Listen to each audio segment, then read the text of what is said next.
Баршаңызға қайырлы күн достар, сіздермен Еркежан. Бүгін сіздерге жасал жылу оңай өте дәмді шоколадный сметанник рецептімен бөлісетін боламын. Міндетті түрде видеоны соңына дейін көріп, лайк басып, менің каналыма тіркелуді ұмытпаңыздар. Ең алдымен бір жұмыртқаның үстіне қантымыз салып, қантымыз ерігенше араластырып, 5-10 минутқа қойып қоямыз.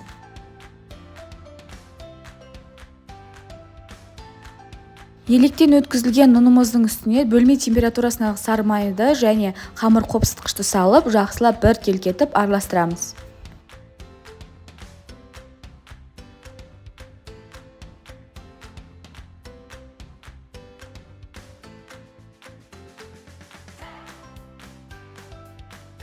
Үстінен еріп араласып дайын тұрған қантымыз бен жұмыртқамызды салып, жұмсақ қамыр илейміз. Дайын болған қамырымызды пакетке салып, тоңазытқышқа 30 минутқа тындырып аламыз. Қамырымыз тынып дайын болғанға дейін пирогымыздың салмасын дайындаймыз. Салмамыз үшін майлылығы 20%-дан кем емес, қаймағымызға 2 жұмыртқаны қосып араластырамыз. Үстінен қантымызды, жүгері крахмалын және сапасы өте жоғары дүкенде сатылатын какаоны қосамыз.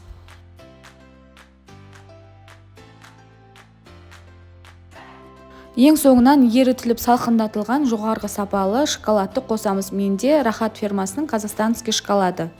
Салмамызды бір келкі масса болғанға дейін толық араластырамыз.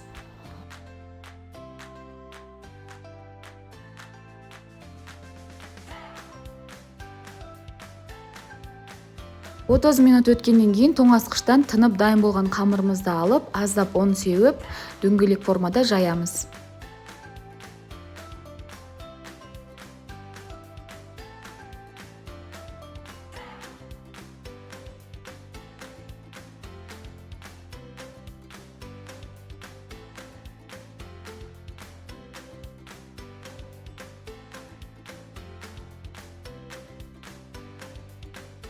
Пирогқа арналған осындай асты алынатын диаметрі 24 сантиметрлік формамызға қамырымызды орналастырамыз.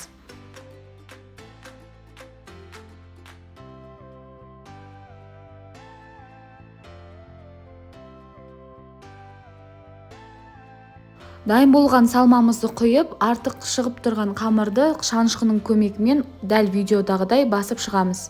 Пирогымыздың бетін өз қалауыңызша әртүрлі заттармен әрлесеңіздер болады. Мен осындай миндальный слайсыны сеуіп шықтым. Пирогымызды 180 градуста 35-40 минутта пісіріп аламыз.